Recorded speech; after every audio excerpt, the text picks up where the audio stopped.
Welcome to Americana Quill, writer to writer. Please like and subscribe and tell a friend that likes to subscribe. Today I have the honor of sitting down with an author who has been releasing her books at a feverish pace with a book series in the capital. I read the first two books personally and found them a good, entertaining read. The synopsis of the first book of the series is Conspiracy in the Capital. Time is supposed to heal all wounds, but can it mend a broken heart? Ray's been unlucky in love ever since having her heart broken years ago. When her ex reappears and declares his hope for a second chance, she's not sure what to do. Time can heal past wounds, but sometimes heartbreak is irreparable. Excuse me.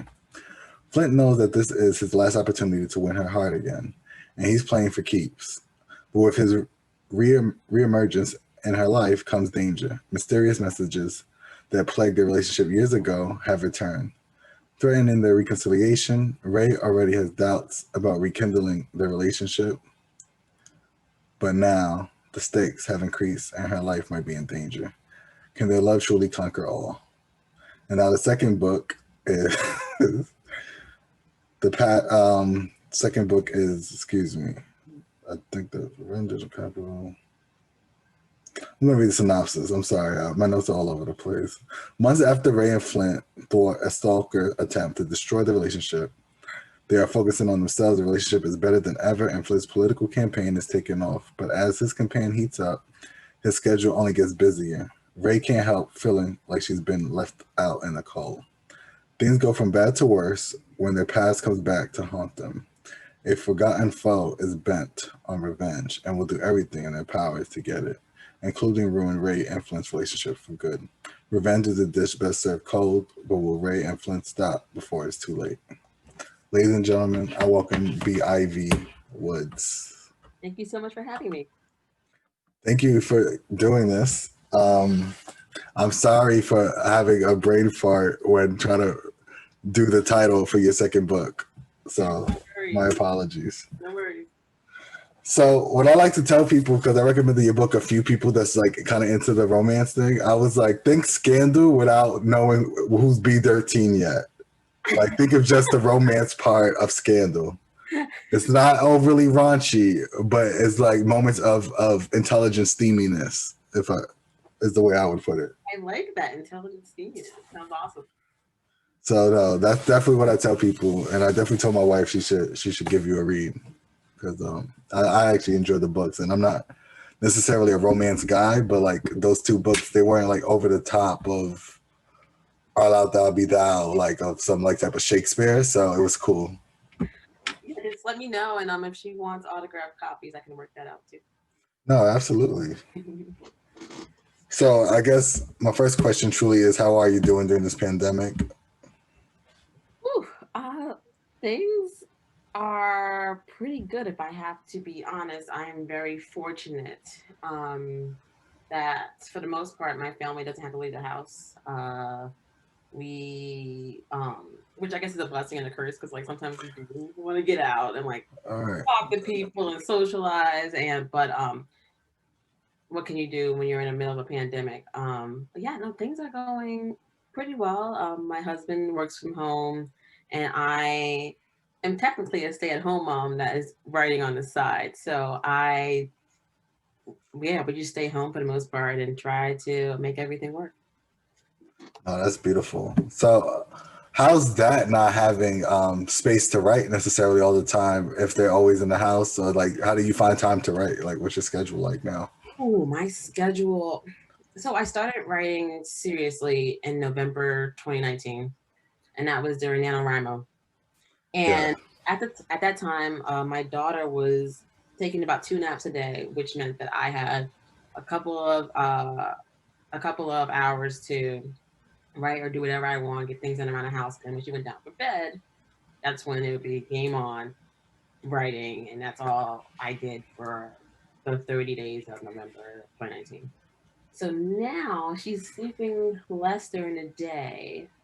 But my husband and I have a schedule where he'll come down an hour before lunch, before he feeds her lunch, and then I can go right then. And then when she goes down for a nap, I write then. So I like have maybe like a 2 hour block. And then when she goes down for the night, finally is when once again game on. and I try to get as many words down as possible. So what is your goal a day? Like me, I try to write, if I'm in like writing mode, 2 hours a day, at Yeah. least Monday through Friday. And then the weekends, maybe I'll ramp it up a bit depending on if my wife wants my time or not. For the most part, I, like you said, like about 2 to 3 hours a day, I try to get, or if it's maybe like 2,000 3,000 words. Mhm. Uh, and then other time is spent either editing or doing admin work that I could do for my business. Right. That makes sense. That's the thing as an independent author is like you can't just write and hand it off to somebody. It's like, nope, now you got to be your own admin. You got to be your own marketer. And I Yeah. feel like you, of all the people, mastered marketing first when everyone else was trying to master the craft of how they wanted to come off as writing. Because I feel like you exploded onto the scene, in my opinion. I was very fortunate. I don't know how to put this, and it kind of bugs me in a way. This is how it happened. I studied marketing a lot before I published. I'm in like a bunch of different Facebook groups for self-published authors, and I took notes and tried to learn from what people did that worked and learn from people did that didn't work and try to avoid those things that they did. And of course, a lot of it, I mean, as you know, is trial and error. Oh Um, my God, yes. so I published my novella, Love in the Capital, and it was St. Patrick's Day, 2019. And COVID had just ramped up. And so, or we were just finding out more about COVID in the United States, let's just say. And people were home. And so I think that gave my novella a boost because A, I had family members who wanted to, and family and friends that wanted to read it. B, everyone was home and working from home. So they were like, oh, wow, I have plenty of time to pick up a novella. It's only 20,000 words or however long it was. And then I released my first novel, which is Conspiracy in the Capitol. I have it right here. Yes. On, let's see, it was June 4th, I believe, which, if you are in the United States, is right around the time the George Floyd protests Yeah. were happening. And there was a huge movement to read books about that were either featuring people of color or written by people of color. And that's when my book ended up taking off because a lot of people were interested in reading more from authors of color. I actually interviewed someone who I think you sent me the post of someone asking for different black authors, and he actually read my book. Mhm. Nick Olson. Yeah, I had him on a few weeks ago. Oh, great. He's awesome. Yeah, he's a really good guy. Yeah, that's basically how, I guess, kind of how my writing career, I mean, I don't know. Yeah, I guess it took off.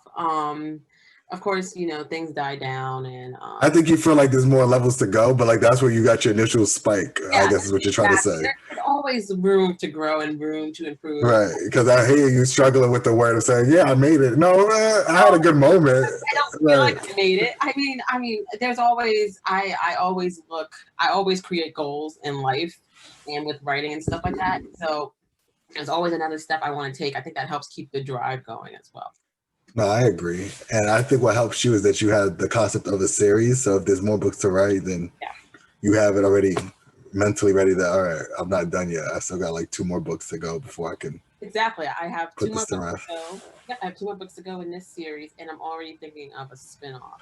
So that So is Beyond the Hill a part of the spinoff? Or No, Behind the Hill is a completely separate series, and it's actually the book that I wrote during NaNoWriMo in November 2019. And I put it to the side because I was a little nervous about it, and B, I was waiting for editor. She had a jam-packed schedule, and I was waiting for her to become available to be able to read my book before publishing it. Um, Mhm. so no, it is not a part of the In the Capital series. Okay, that's interesting. So these 2 books were before then that you wrote, or you wrote these after the So Behind the Hill was first, and then I wrote To Love in the Capital, Conspiracy in the Capital Okay, and you kept the strike, the energy to keep going. Got Yeah, you. because I didn't have anything else to do. Because I was like I said, I was waiting for the edit back. I was like, oh well, let's see what this story does, and I just like ran with it. Nice. So did you get a different editor for that instead, or how did that go for those two books? So I was mostly, I was weird. I did developmental edits and then copy edits and then proofreading for Behind the Hill, but I only did copy edits and proofreading for the In the Capital series, and so it was quicker for me to get In the Capital series out because I was only going through like, I mean, outside of like alpha readers and beta readers, but it was all only going through two editors versus the three that Behind the Hill went through. Okay, so with the two editors, was it easier for you, or like just to like hand those off and like not necessarily caring for like a whole bunch of reviews on those because you knew you had a good story here as far as the bones go, or So reviews, ooh, reviews can be tricky. I mean, I try not to read reviews because it can mess with your psyche a bit. But what I ended up doing was I started building an advanced reader team that essentially read the book before it was released, and so that when it was released, um, they would be able to start writing reviews about like an honest review about whether or not they liked the book or didn't like the book. right? That makes sense. So do you feel like getting those reviews early helped the algorithms for like Amazon to like pick up your book and get into the eyeballs of other people that you wouldn't have gotten to otherwise? For conspiracy, I think it helped in a way. I do think the reason why that took off was because of the George Floyd protest. And my book flew all over Instagram. Um, Mm, so like bookstagrammers and promo people, promo tours and stuff like that, and like like book blogs. Um, I can't even remember how many times I was tagged in a post saying, "Hey, read this book, this debut book by B.I.B. Woods," and then like it just flew all over Instagram. I was tagged in so many posts, and so that's what helped Conspiracy in the Capitol. I think it reached top 3,000 in a Kindle bookstore, but oh wow. that was because of The the right. protest and people were trying to there was a huge interest in reading more from authors of color. And I'm sure you retained some of that readership for the second book too, so that helped. I did, yeah, and that's always why I try my darnest to have a pre-order available because I at least in my, and this is just strictly my opinion, I always try to catch readers when they finish the book, especially if it's a series. Right. And so then they're like, okay, I'll just click here and I know I want to read the next story and I don't want to forget, so I'm going to pre-order it right now. And then they don't have to worry about it until the book comes out, and then they have something else to read. That makes sense. You see, I've always done standalone books, but it's like if they don't know me, then they might not have a vested interest. So now I'm finally doing a book series now. So I have four of the books ready to go for next year, Mm-hmm. a crime series called Malcolm Evers. So it's interesting to see that approach because I agree with you. It's like you got to have something for them to want to bite their teeth in and then stay there and Right. keep them fed. Yeah.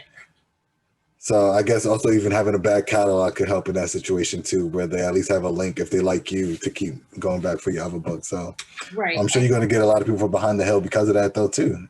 So it makes sense. And I also include in the back of my books, like all my social media links. I include, hey, you can go to my website here, and then from there they can subscribe to my newsletter, and then Right. you keep up to date on everything that I'm doing. That's true. Do you use Linktree for like Instagram and like your other bio pages? Okay. Yeah, I Same. use Linktree on Instagram. I think actually I only use it on Instagram. I think I do Instagram and Twitter because I don't think they allow so Yeah, much. Twitter. Yes, I do on Twitter too. You're right. Yeah. Thank you for like giving everyone, including myself, so much into how to position yourself to get some more readers because I think that's the hard part for new authors, including myself, is more of how do I connect the dots now that I have a catalog? Like I focus on a catalog. I feel comfortable to say I'm a writer. Now it's like, where the hell's all the people at now? And that's kind of where I'm at. Yeah, it's hard to break out, especially when the playing field is so vast and there's so many people in it. And like I mean, part of my, I guess, success, it's weird to say that, but part of my success was honestly partial. I mean, as bad as to say, I got exposure and I was kind of lucky in that regard. Just based on what was going on at the time. Of course I don't like what happened that caused the political It climate. might have been lucky, but you were in position to be there for it. So that's Right, the which blessing. honestly was somewhat luck because who would have thought, like I randomly picked June 4th out of like a hat. Like I just was like, okay, this sounds like a great date for release. And then like, who would have thought? And I planned that before COVID even happened. Like who like you can't plan this stuff, right? Right. And so I had dates in mind. I was like, okay, this is what I'm gonna do. And then boom, the world exploded. Nah, I hear you. So one question I like to ask all my writers right now is, does writing energize you or exhaust you? I'm at the point, I've written so many books that I'm exhausted that I need to take like a year hiatus. How do you feel? Pretty energized. It gives me something that's not like yes, sitting it down on my computer and doing it every day is the same thing. I'm doing the same thing every day, right? It's a part of a routine, a part of a pattern. But the scenes I'm writing are different and the stories I'm telling are different. So that kind of like energizes me in a way. I'm like, oh yeah, I'm writing new characters or I'm writing a new scene. And so like I get excited about telling a new story. Oh, that's beautiful. You're still in that stage where I love it. I'm at the point where I'm knocking like my head against the desk at times because I'm like, when is people? Because sometimes I think when we write, we're so ahead of what we wrote. It's like we're waiting for people to catch up to like read the first book, and then we know we'll get them for the rest. And I feel like that's where I'm at right now in my life, where it's like I need to find eyeballs. I need to start finding ways to connect the dots more than me just writing because I can write forever. It will mean nothing if I don't connect the dots and get people to like start reading my books more, you know? Yeah. And yeah, and I think I was just well positioned. I released a holiday novel.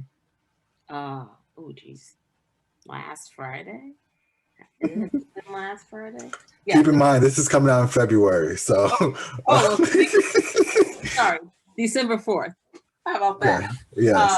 I released a holiday novel during the holiday season, and like even that did well. And I think part of it is because I wrote a book, or is doing well, I should say. I wrote a book that a lot of people wanted.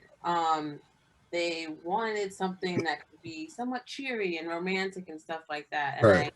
I assume, well, I hope that's also why it's doing pretty well too.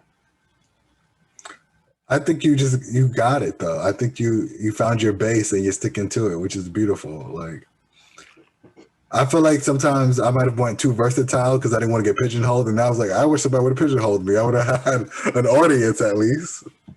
So I think it's a good thing and a bad thing, right? Eventually, you might want to venture out and try like a crime series or something, or like Right. something else, right? But like, Yeah.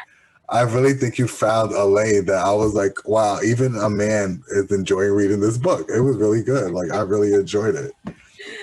No, you're totally right. And I think that's part of the reason why. So I would love, okay, side note, I would love to eventually write cozy mysteries like that. I grew up on cozy mysteries, I and believe you told me that that was one of the what you were thinking of writing first one time when we spoke. yeah, and so that would be somewhere down the line. I don't know what year, when, how, but something I would absolutely love to do. But and like I like you said, like crime and Yeah. detective history stuff, and so that's why I think I included more of that in Behind the Hill. Um, I lean towards more romantic suspense, maybe romantic thriller. But it's still in the romance lane, like you said. And so I believe that my readers that liked In the Capitol or Conspiracy in the Capitol or any of those books would also like Behind the Hill because they're somewhat in the same lane. Yeah, I think it's romantic, but there's mind games within the conspiracy and stuff, right? So it's like it's the little nuances that it's like you want to read something intelligent. It's a good little novel because it's not necessarily it's rooted with love, but it's not all about love. It's about figuring out these pieces to the puzzle and of why these things are happening to this particular couple. Right. Yeah. Without giving away too much. Which is like, to me, that's basically Scandal with Olivia Pope. And I was like, if people love that episodic episode, it's like, that's how your book was read to me. And I think it's an easy read because of that. And it's an enjoyable read because of that. Because you, thank you so much. Yeah. No, it's true. It's true. It's very true. So, I don't know. I just can't keep going on and on about those, but I'm very excited for Behind the Hill because of those other two books that you released. Oh, thank you. And like what was really cool is Behind the Hill is actually now in a library. I was going to just mention that. I just saw your Facebook post. No. I'm glad. Is it globally or like in the United States or just one particular library right now? It's in one county in the United States, but it's so I published outside. I published my paperback outside of Amazon, which then tidbit, which makes it easier for you to get into bookstores and libraries. Yeah, the ISBN code, right? Because I don't know, I'm at the place where I'm still okay with free, and I just deal with not having everything available to me. No, I completely understand that, but I not sponsored. I use Ingram Spark, and they give free ISBN numbers, and I believe you can use those to help get your books in. Okay, because I know they're affiliate, if I'm not mistaken, also with Ingram Spark. They use the same printer group. It's just that Ingram Spark, I think they also do hardcovers where Amazon does not. Right, they do hardcovers. And it's easier distributions to Barnes and Nobles without any other restrictions, if I'm not mistaken. Right. So that's what I did, and I see random sales from that, and I assume it's from like online bookstores that the sales are coming from. I don't know. Ingram Spark doesn't give that information out, which is totally fine. But yeah, I just see random paperback sales through them. Well, that's pretty cool. The reason why I've always been worried about Ingram Sparks because I guess is I just never found the time to do it through them because I always found it easier just through Amazon just to keep it flowing through those channels. Mm-hmm. But how many times do you get the proof of copy? Because isn't there like if you want a quick edit or something, you got to pay instead of for every re-upload? Yes, but if you join certain organizations, they have free codes. Thank you for giving that information. So like usually like an association, I don't think they have it, but I'm a member of RWA, which is the Romance Writers, I think it's of America. I'm getting the A wrong. I might be getting the A wrong. So is that like a sorority for like? No, association. I'm joking. No, it's an official association that I decided to be a member of, like, just in case something goes wrong or like it's a big class action issue, RWA can represent you in that issue or something like that. So yeah, but there are plenty of other organizations like that, and they might have one of the gifts you get as being a member. It could be like, oh, you don't have to. We have a free code. Ingram Spark won't charge you to fix your files or re-upload or whatever you need to do. Got you. So it's more about doing research to see where you can get some benefits from Ingram Sparks. Right, and then also I know one of the gifts from completing NaNoWriMo was like free uploads to Ingram Spark. Like, I don't know if it's through the end of the year or through the first part of 2021. That's what my dumbass did last year. I wrote 50,000 words and never uploaded to let them know I did it or anything. You don't have to anymore. You just tell them that you did it. You don't have to upload it anymore. When did this start? Because I was like, I'm just gonna write it. I don't really care if I get recognition or not. No, last year. So they revamped their website and took away that whole counter that tabulated whether or not you wrote 50,000 words or not. And so you just tell them you did, and then Okay. just. Well, I guess next year I'll do it. Because I know some people probably fib if there's an honor system now instead. I mean, what can you do, right? Right. No, absolutely. Who am I? Who am I to judge? I'm just the author. So, what was your inspiration for the book series? What was my inspiration for the book series? Um, so for In the Capital, I took a lot of inspiration actually from conversations I had with friends, whether it was in college, after we graduated, etc. And a lot of the conversations that Ray has with her friends are based on conversations that I had or like inspired by them. And in inspiration, I mean, of course, like Scandal's in the back of your mind because that's the most popular series I think that has like I'm the sorry if romantic. that upset. I'm sorry if that comparison upsets you. I never. I No, feel like I did it a few times.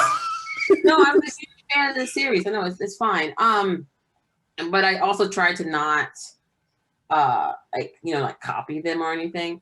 That was my goal. But like I also worked in DC. I worked on the Hill, worked for the federal government, worked for trade associations, etc. like that. So that helped feed into like random stories and plots that I had going on in my head, and that's what led to that. A funny story is someone asked me if my stories are kind of like House of Cards. And I said, no, because I've never watched House of Cards, because when House of Cards was on the air, I was on the Hill, and I didn't want to keep thinking that all this dirty stuff might be going on the Hill that was going on in House of Cards. So I've never seen House of Cards, fun fact. No, when I say comparison, it's just to give the audience an idea of what to expect, I guess, a little bit, if they're interested in those type of things. Okay. I Okay, appreciate so that. So what do you like to do when you're not writing? I know you're watching over a 2-year-old a lot of your day.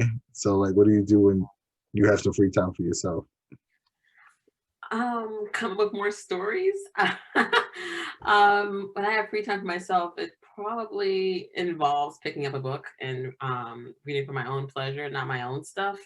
I like to support um, indie authors as well as some trad published authors, but like we talked about earlier, it's very hard for indies to break into the scene. So I try to do my best to read their work and support them.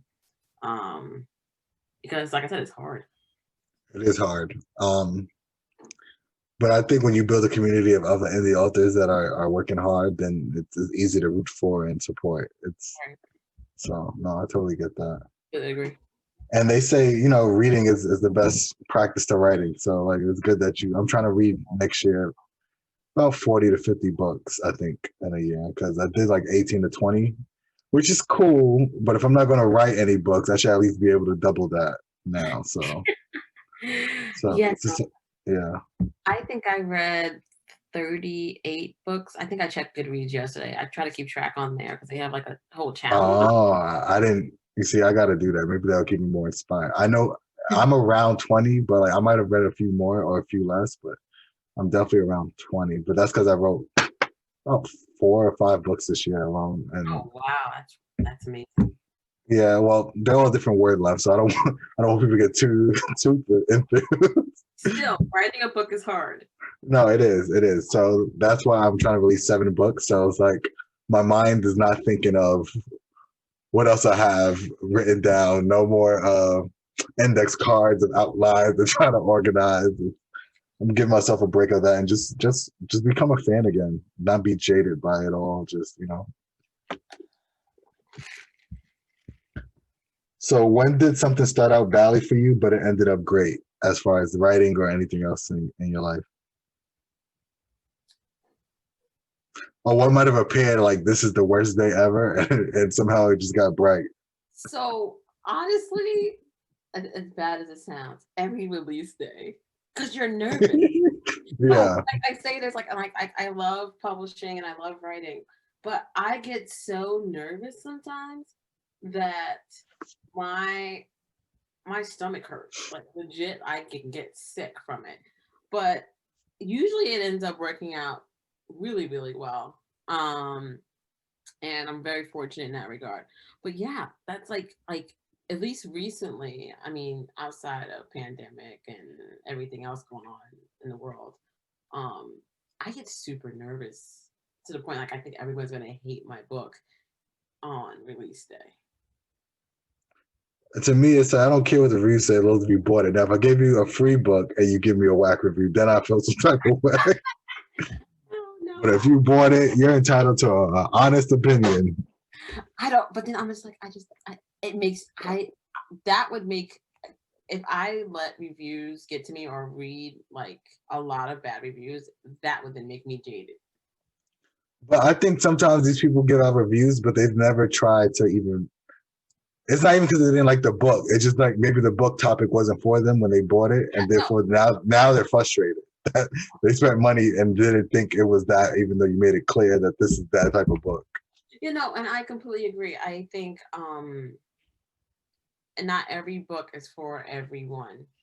Um, which, I mean, I try to make my books universally loved, and so that's also like a hard pill to swallow, even though you're like, yeah, I know not everyone, someone's gonna probably one star this, and that's okay, even though it gets you down when you like read or see. Have you been one star before? I've been three.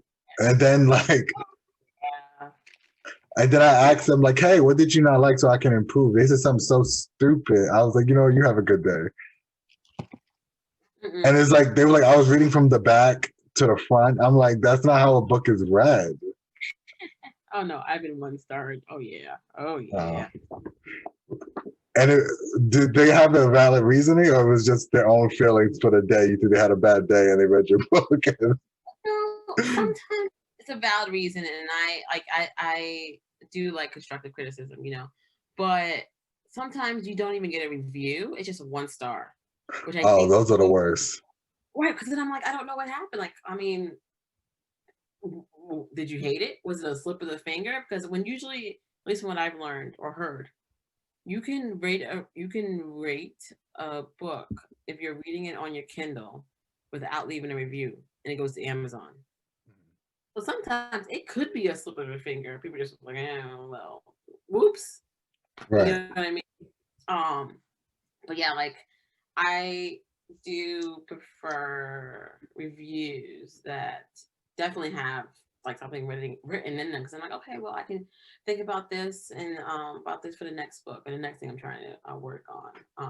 But yeah, I've been one star. Oh yeah. What is one of your favorite books of fiction, and then one of your favorite, or what's the latest book you read of fiction? What's the latest book you read of nonfiction? Um, I just read for nonfiction. I can pull up my Kindle really quick because I don't want to butcher the title. I just read Whole Book Marketing by Victorine. I might butcher her last name, Leisky. Um, Sounds good enough to yeah. me. I usually I read a lot of craft books because I'm always trying to learn more about writing, marketing, what have you. I'm in the middle of reading Writing and Marketing Systems by Elena Johnson. And so the last book I read, I can't remember the last book I read, but the book I'm reading now is called Blood by Ivy Nelson, and that's a steamy romance that I'm reading right now. Is that And she's one of my is that an indie author or? yes, she is an indie author, and she's one of my friends. We do writing sprints together. Oh, how cool! Yeah, she's awesome. So I think I asked you a lot of questions. Do you have any questions for me? So, what's your release plan and like schedule for next year? How's that Well, going? next year I plan on releasing 7 books. I'm trying like a book Netflix approach almost, like one book is a series. So I'm releasing 4 out of the 5. of which will be the finale, and then I have a 3-book spinoff with like another character that you'll be introduced to in the 5th book.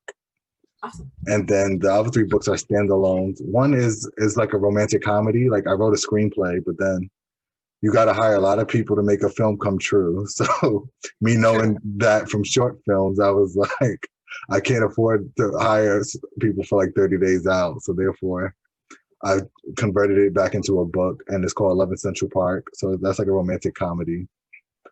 Then I have like a coming of age, somewhat love story, but it's really coming of age called We Were Kids Amongst the Stars. Oh my God, I'm forgetting all my damn titles. You but yeah, wrote too many books. right, and that's why I need to take a moment. But yeah, it's all on pre-order for Amazon. And then the other book is a part 2 to a book I released this year called Kids of the Diaspora, the Black Kid Manifesto. So that's coming out in February, and then 11th Central Park will be out in April, and then June will be We Found Ourselves Through the Cosmos, is I believe the title of the coming of age story. That's coming out in, I want to say June or July, and then November is the crime series called Malcolm Evers, which is rooted off like a I don't know if you ever heard of Mega Evers, the from Mississippi. Mhm. So basically, it's like a spinoff of like if he never got assassinated, and if he became a lawyer, his family tree would probably be lawyers, and therefore, I take it like 2 generations after that, where like he's basically trying to find out who killed his fiance, and as well as like save a kid from going to jail for like a crime they committed in self-defense.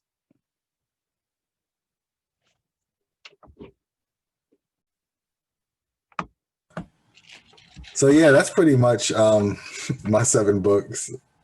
Is We Were Kids Who Found Their Way Through the Cosmos, Malcolm Evers and Times of War the Law Fell Silent, and then the rest of the Malcolm Evers series pretty much follows suit. You're gonna have a busy 2021. Yeah, and then from there, it's just about me trying to find ways to connect the dots. Something that I think you've done a great job so far. So it's now just about you putting out your catalog, right, and then letting it find the people. Yeah, it's been pretty fun and challenging, which then kind of makes it fun too, because you're always trying to find new ways to connect with readers. So Absolutely. So that's kind of it, really. And like this podcast is just, a foundation for that, is just putting myself out there a little more, because I would rather just write and put out the book and see what it does. But we don't live in those times no more. It's like you got to do something else. So it was easier, I've heard, a few years ago to just write and publish books, but now, like I said, so many people in the field. I mean, it's a lot of people in the field, but then also there's a lot of people that's not taking it serious. But then it's like it makes it crowded for those that really want to do it for like a living, and then those that want to dip their feet in it and then realize that, okay, I don't really like it, but I already put out a book. So it's like it just depends on like what your goals are and how do you execute them.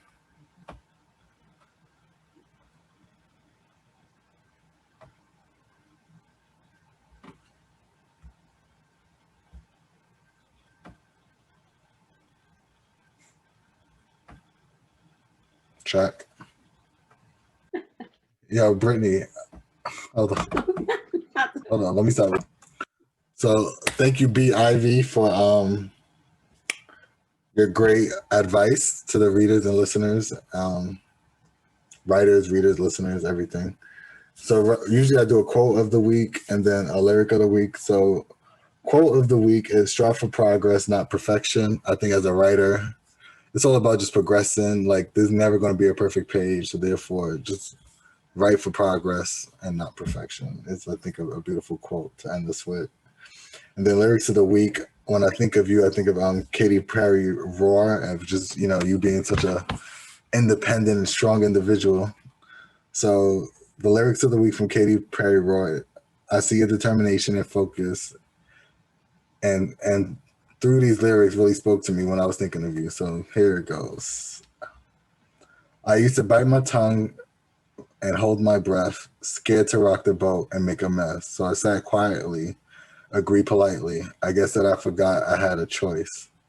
I let you push me past the breaking point. I stood for nothing, so I fell for everything. You held me down, but I got up, already brushing off the dust. You hear my voice, you hear that sound, like thunder, gonna shake the ground. You held me down, but I got up. Get ready, cause I've had enough. I see it all. I see it now.